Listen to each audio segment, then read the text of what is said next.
Good evening students, rank for science academy की online platform में आपका स्वागत है। जैसे बच्चे हमने स्टार्ट कर रखा है सॉल्यूशन, और सॉल्यूशन में अपने दो टॉपिक फिनिश कर चुके हैं, जिसमें पहला था जनरल इंट्रोडक्शन, जिसमें हमने सॉल्यूशन की डेफिनेशन देखी, और दूसरा टॉपिक था अपना कंसंट्रेशन टर्म, जिनके बारे में पढ़ चुके हैं। अब बच्चा जो नेक्स्ट टॉपिक ने स्टार्ट किया था वो था सोल्युबिलिटी। तो प्रीवियस वीडियो था उसमें मैंने सोल्युबिलिटी क्या होती है उसके बारे में बताया था, और सोल्युबिलिटी को हमें पढ़ना किन किन टाइप से, अपने दो प्रकार से पढ़ने हैं, solubility of solid in liquid पढ़ना था, और एक पढ़ना है अपने को solubility of gas in liquid. जो पहला पार्ट था solubility of solid in liquid solvent, वो अपने कवर कर चुके थे। तो दूसरा पार्ट है बच्चे आज उसका, वो अपने स्टार्ट कर रहे हैं। तो टॉपिक है बच्चा solubility of gas in liquid, यानी जो दूसरा सोल्युबिलिटी के अंदर दूसरा टॉपिक है वो अपने पढ़ने बच्चे solubility of gas in liquid, यानी विलेयता किसमें देनी है, अपने गैस को किसके अंदर घोलना है, अपने को लिक्विड के अंदर घोलना है। तो बच्चा एग्जांपल जब अपने देखते हैं, इसमें अपने देखना क्या है, ये जैसे मैंने माना कोई कंटेनर है, ये मैंने क्या लिया, कोई कंटेनर लिया जिसके अंदर मेरा क्या भरा हुआ है, लिक्विड सॉल्वेंट भरा हुआ है। क्या भरा हुआ है, ये मेरा क्या है, लिक्विड, और ये मेरे क्या है, गैसियस पार्टिकल। क्या है, गैसियस पार्टिकल। क्या है, गैस पार्टिकल। ये मेरा क्या है, गैस है, और मुझे इसको क्या करना है, इसकी सॉल्युबिलिटी चेक करनी है।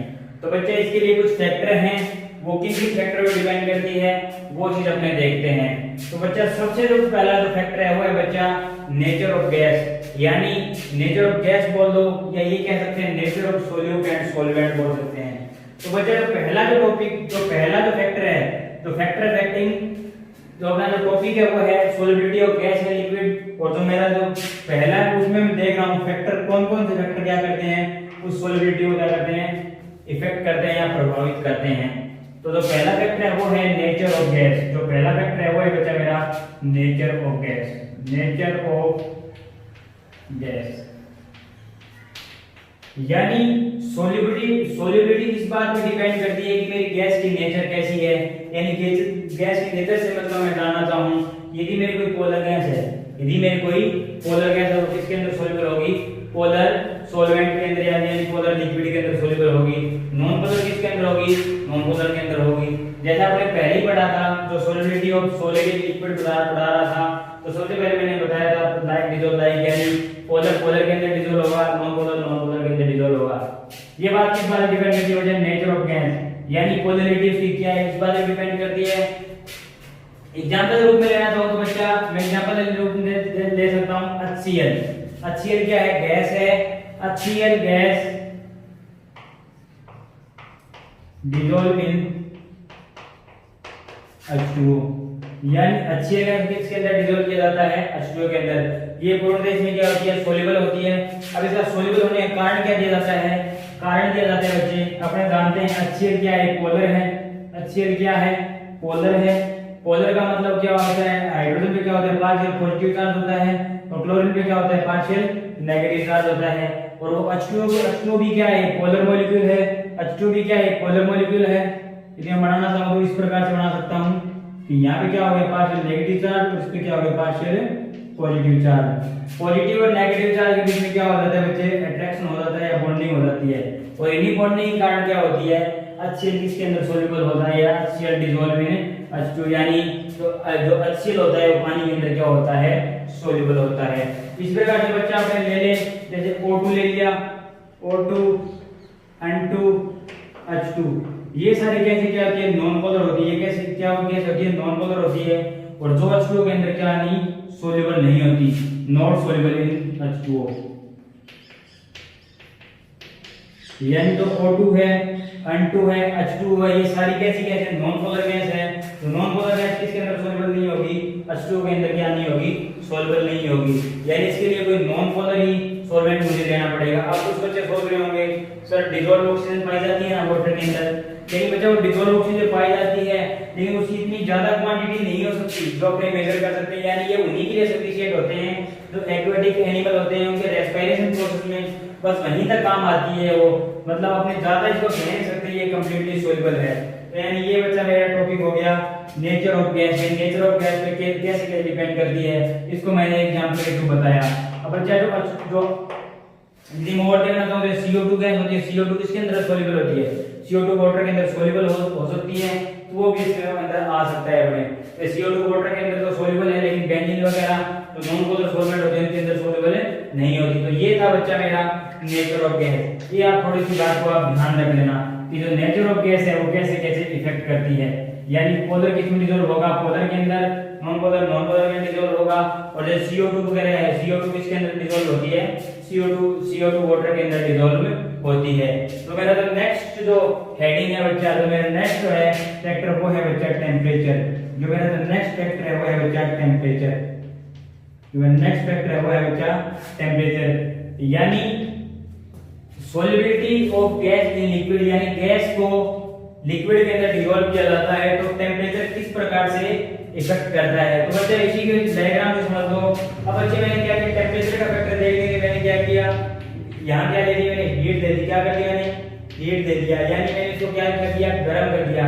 अब आप खुद सोचो, यदि किसी गैस को मैं गर्म करता हूँ, यदि कोई कंटेनर जिसके अंदर लिक्विड और गैस का मिक्सचर इसको मैं गर्म करूंगा तो धीरे धीरे गैस के पार्टिकल कहां चले जाएंगे, बाहर चले जाएंगे। यानी लिक्विड के अंदर जो गैसेस पार्टिकल है कहां चले जाएंगे, बाहर चले जाएंगे। यानी जो टेम्परेचर बढ़ाने पे गैस की सॉल्युबिलिटी क्या हो जाती है, कम हो जाती है। गैस की सॉल्युबिलिटी क्या हो जाती है, कम हो जाती है। अब इसको बच्चे अभी और समझना चाहे तो मैं ये कह सकता हूं कि मैंने क्या लिया, कोई गैस ली और गैस को मैंने किसके अंदर डिसॉल्व कर दिया, लिक्विड के अंदर डिसॉल्व कर दिया, और मैंने क्या बनाया है, सॉल्यूशन बनाया है। क्या बनाया मैंने, सॉल्यूशन बनाया है। तो बच्चा मैंने इस गैस को लिक्विड के अंदर डिसॉल्व करने के लिए किया क्या, मैंने क्या किया बच्चा, मैंने गैस को क्या कर दिया, गैस को किया मैंने कंडेंस किया बच्चा। मैंने कंडेंस मतलब क्या किया, मैंने गैस को संघनित किया है। क्या किया है, संघनित किया है, यानी गैस को लिक्विड में ले जाने के लिए मैंने क्या करना पड़ेगा, इसको संघनित करना पड़ेगा। और संघनित करना पड़ेगा तो ये प्रोसेस कौन सी होती है बच्चा, तो गैस को लिक्विड के साथ यदि सॉल्यूशन बनता है, ये प्रोसेस होती है बच्चा एक्सोथर्मिक प्रोसेस होती है। कौन सी प्रोसेस होती है, एक्सोथर्मिक, यानी ऊष्माक्षेपीय विक्रिया होती है। ये कौन सी प्रोसेस होती है, यदि मैं गैस को लिक्विड के अंदर डिसॉल्व करता हूं तो यदि कोई आपसे प्रोसेस पूछे तो कैसी रिएक्शन होती है, एक्सोथर्मिक या ऊष्माक्षेपीय विक्रिया होती है। तो इस विक्रिया को कराने के लिए मुझे टेम्परेचर क्या करना पड़ेगा, कम करना पड़ेगा। जो प्रीवियस वीडियो था उसमें मैंने बताया था, जो सॉलिड को यदि मैं लिक्विड के अंदर डिसॉल्व करता हूं तो दो प्रकार की रिएक्शन हो सकती है, एक्सोथर्मिक भी हो सकती है और एंडोथर्मिक भी हो सकती है। यदि एंडोथर्मिक रिएक्शन होती है यानी ऊष्माशोषी विक्रिया होती है, तो टेम्परेचर बढ़ाने पे सॉलिडिटी बढ़ जाती है। और यदि मेरी ऊष्माक्षेपीय विक्रिया होती है, एक्सोथर्मिक रिएक्शन होती है, तो टेम्परेचर बढ़ाने पे सॉलिडिटी क्या हो जाती है, कम हो जाती है।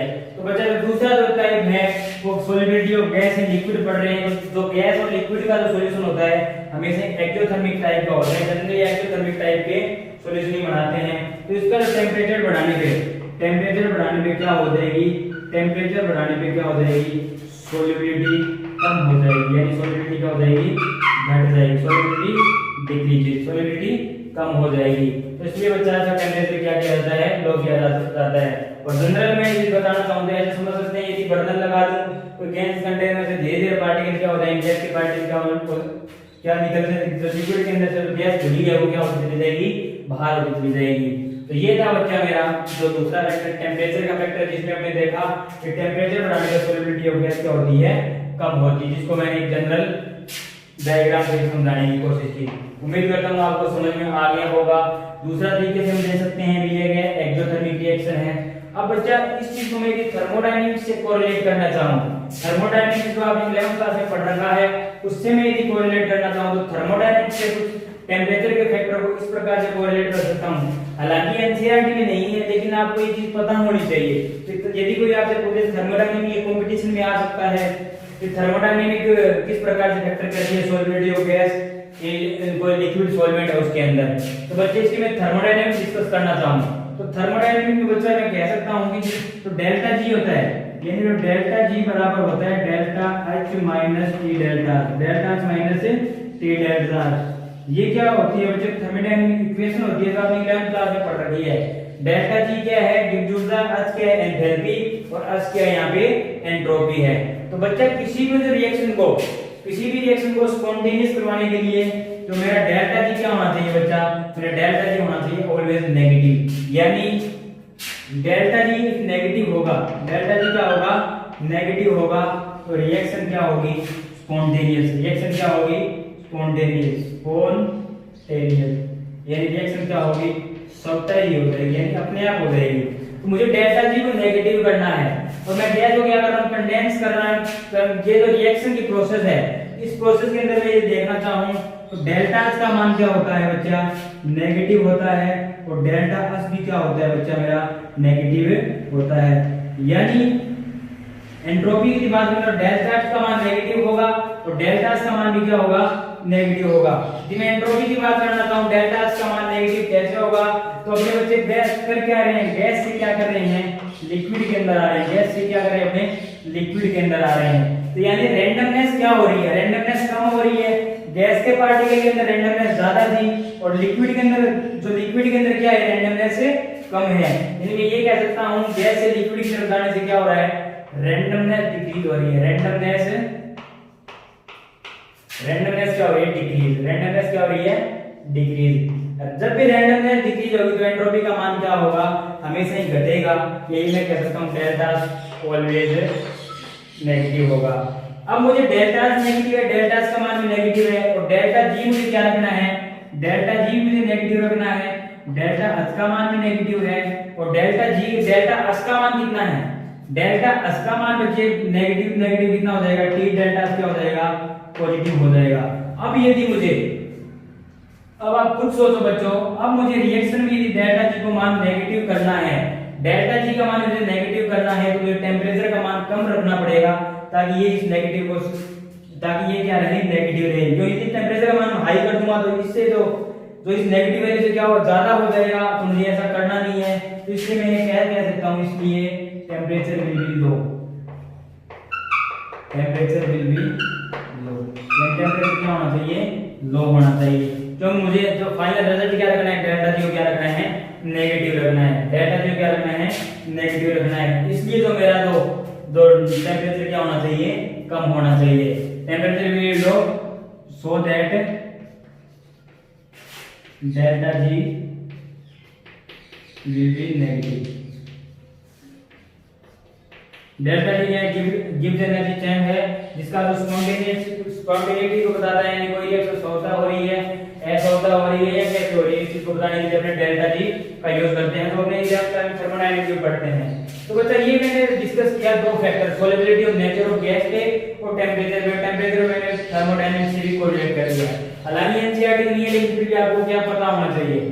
तो बच्चा जो मेरा जो अगला जो फैक्टर है, जो अगला फैक्टर है वो है बच्चा मेरा प्रेशर का फैक्टर। सबसे इंपॉर्टेंट फैक्टर जो गैस की सोलिबिलिटी इन लिक्विड में बताता है, सबसे इंपॉर्टेंट फैक्टर है बच्चा प्रेशर। जो प्रेशर का फैक्टर है उसमें एक लो आता है, वो मैं लो डिस्कस करने वाले हैं और ये काफी इंपॉर्टेंट है बच्चा, एग्जाम में क्वेश्चन आते हैं जनरली। इसमें जो लो लगता है उसमें क्वेश्चन आते हैं, वो लो क्या है वो भी अपने डिस्कस करेंगे। तो बच्चे जो प्रेशर का फैक्टर है, यानी जो अपने जो टॉपिक चल रहा है solubility of gas in liquid, यानी जो गैस को लिक्विड के अंदर डिसॉल्व किया जाता है उसकी विलेयता किन किन फैक्टर पर डिपेंड करती है। तो हमने दो फैक्टर पढ़ चुके हैं।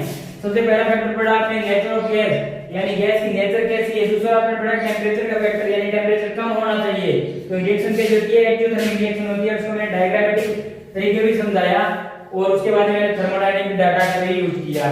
अब बच्चे जो मेरा नेक्स्ट जो फैक्टर है वो है बच्चा मेरा प्रेशर। तो मेरा नेक्स्ट फैक्टर है वो है बच्चा प्रेशर, यानी दाब, यानी दाब से किसी गैस की विलेयता, यानी किसी गैस की विलेयता लिक्विड के अंदर कैसे इफेक्ट करती है। तो इस चीज को फिर से अपने डायग्राम से समझते हैं।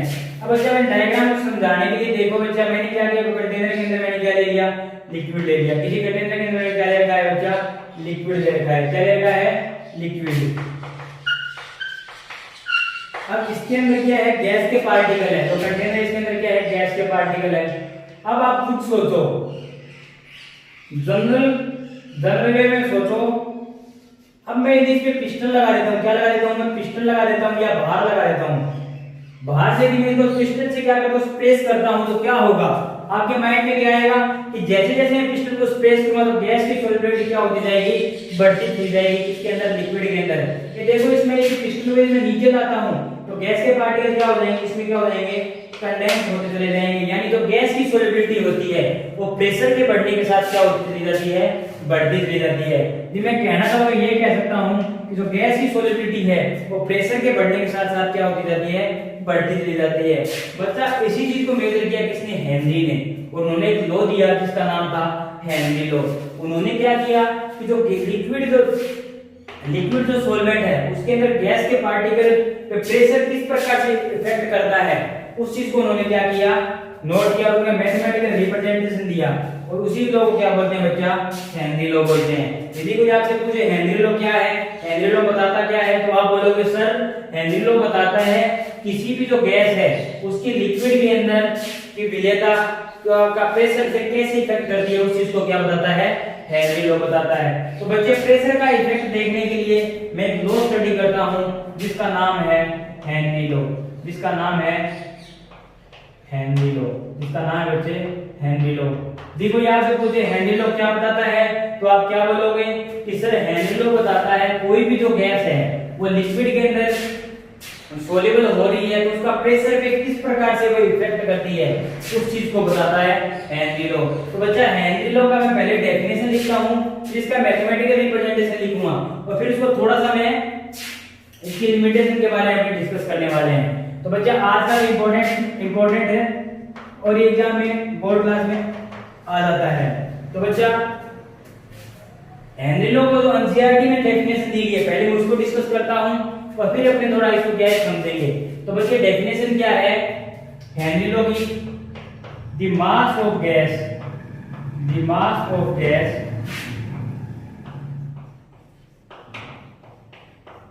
dissolve in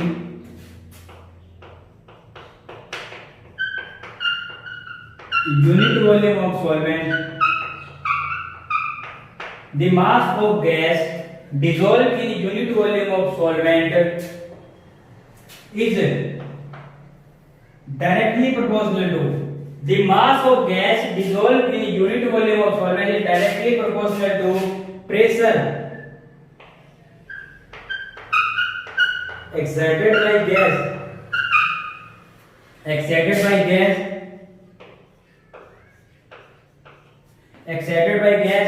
at equilibrium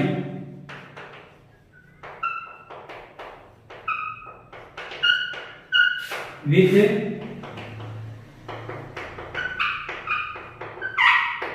liquid. यानी ये है बच्चा हेनरी लॉ की डेफिनेशन। हेनरी लॉ की डेफिनेशन क्या बताती है इस चीज को समझते हैं, फिर उसके बाद में बच्चा इस चीज को मैं थोड़ा आगे और लेके जाऊंगा। ये क्या बताती है, मास ऑफ गैस, यानी किसी भी गैस का जो मास है और जो पार्टिकल जिसका क्या दिया गया वॉल्यूम दिया गया है वो किसके तो प्रोपोर्शनल होता है कि मास ऑफ गैस किसके बराबर होगा, pressure exerted by gas at equilibrium. यानी जो ये गैस है जो इक्विलिब्रियम के साथ है, किसके साथ, यानी साम्य में है इसके साथ, इस लिक्विड सरफेस के साथ वो कितना प्रेशर एक्सर्ट कर रही है वो डिपेंड करता है किस पे, कि कितना डिसॉल्व मास कितना घुला हुआ है गैस का, यानी गैस का कितना मास घुला हुआ है और उसका जो प्रेशर क्या होता है डायरेक्टली प्रोपोर्शनल होता है। तो गैस का प्रेशर होता है और तो गैस का जो मास होता है वो डायरेक्टली प्रोपोर्शनल होता है।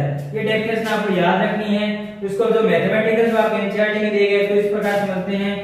ये मैंने क्या मान लिया, मास ऑफ गैस मान लिया और जो पी क्या है, pressure exerted by gas equilibrium position पे, जो किसके साथ है, लिक्विड के साथ, किसमें है, इक्विलिब्रियम पोजीशन में।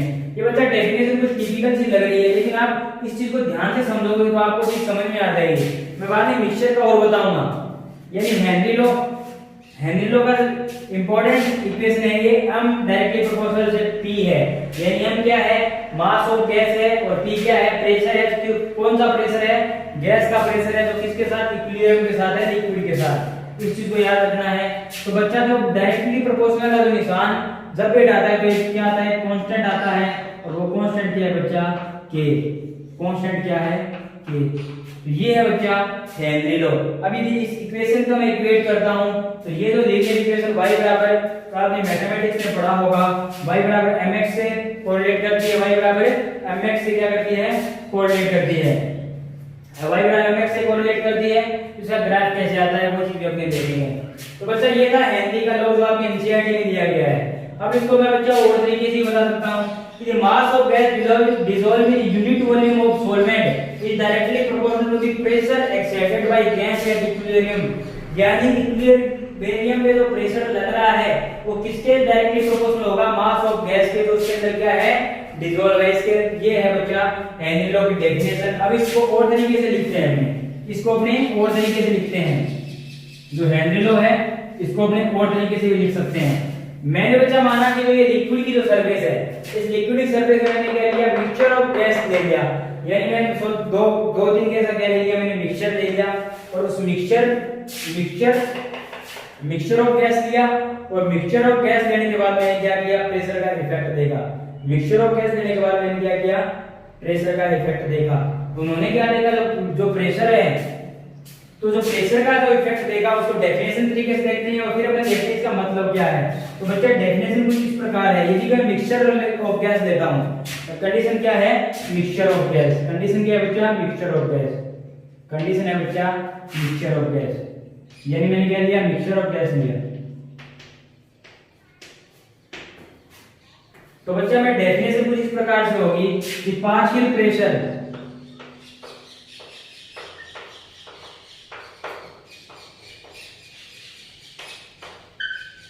the partial pressure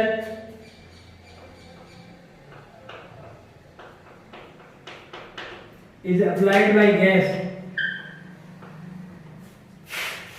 on liquid surface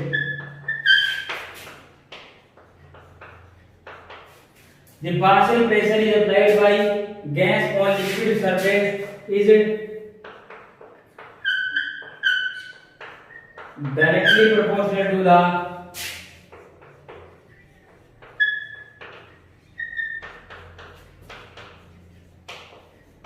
mole fraction of component. क्या बोला मैंने, मोल fraction of component, mole fraction of component present in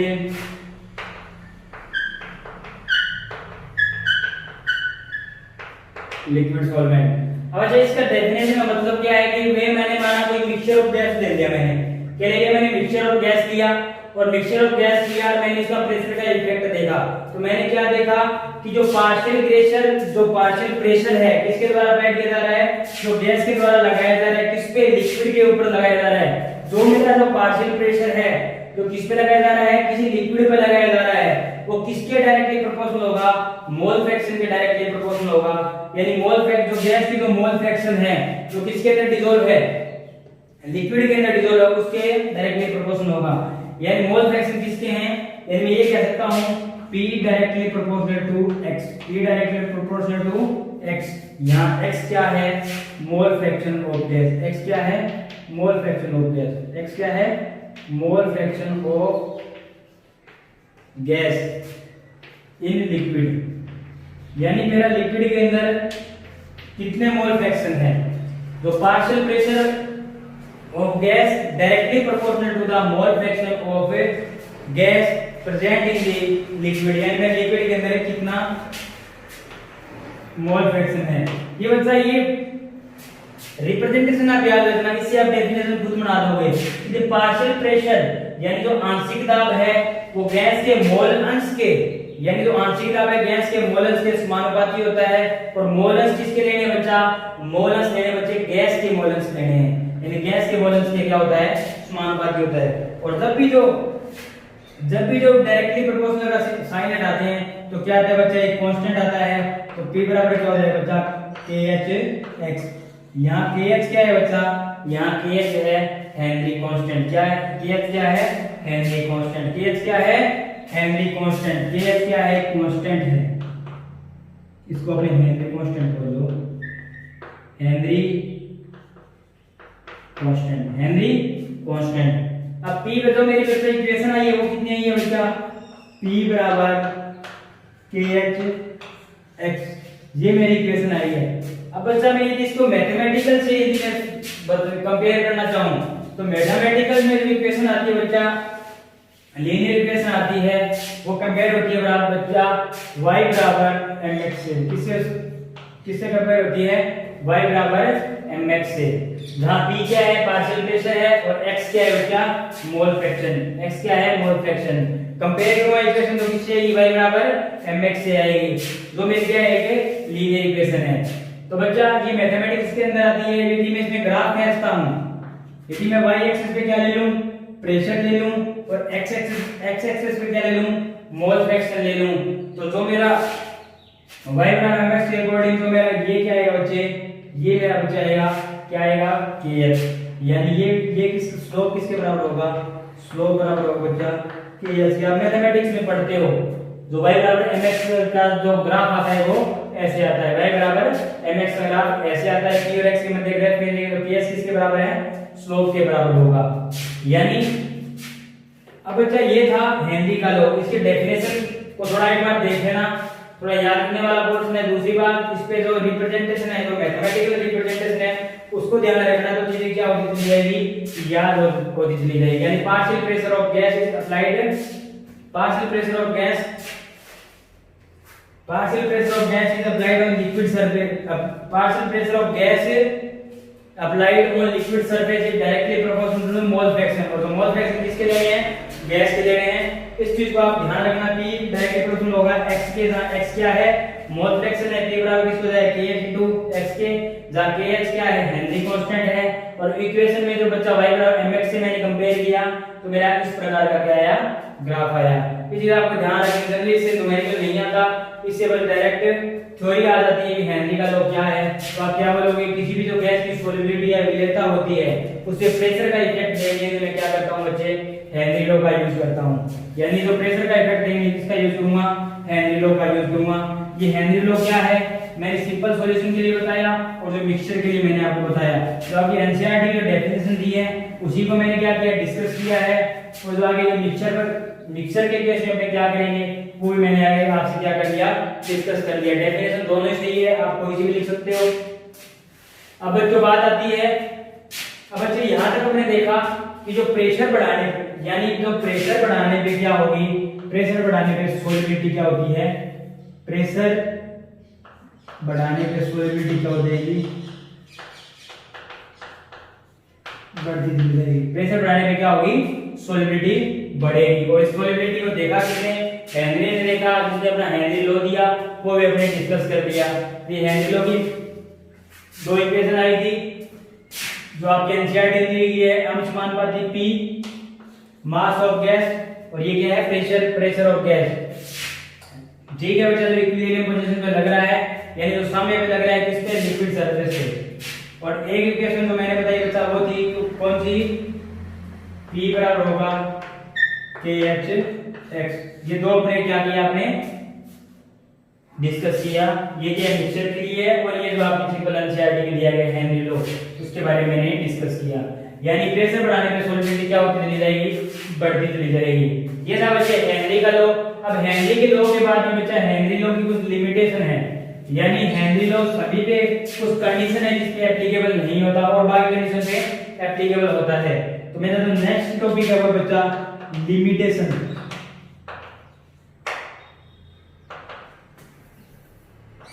limitation of Henry law. तो बच्चा हेनरी लॉ की जो फर्स्ट लिमिटेशन है वो है कि जो प्रेशर का मान है, प्रेशर का मान ज्यादा नहीं होना चाहिए, बहुत ज्यादा नहीं होना चाहिए। यानी pressure is not so high, यानी प्रेशर का मान बहुत ज्यादा नहीं होना चाहिए। प्रेशर का मान है बहुत ज्यादा नहीं होना चाहिए। दूसरा जो मेरा है वो तो टेम्परेचर है, यानी जो टेम्परेचर है वो उसका मान बहुत ज्यादा कम नहीं होना चाहिए। यानी टेम्परेचर इज नॉट सो लो, यानी जो टेम्परेचर का मान है बहुत ज्यादा कम नहीं होना चाहिए। और तीसरा जो इम्पोर्टेंट फैक्टर है वो है कि जो गैस है वो सॉल्वेंट यानी लिक्विड के साथ किसी प्रकार की रिएक्शन नहीं करनी चाहिए। यानी जो gas are not react with liquid, neither associated nor dissociate, यानी किसी प्रकार का एसोसिएशन और डिसोसिएशन नहीं होना चाहिए। यानी कंप्लीटली क्या होना चाहिए, इनर्ट होना चाहिए। कंप्लीटली क्या होना चाहिए, इनर्ट होना चाहिए। उन्हीं पे क्या लगता है, हेनरी लॉ लगता है।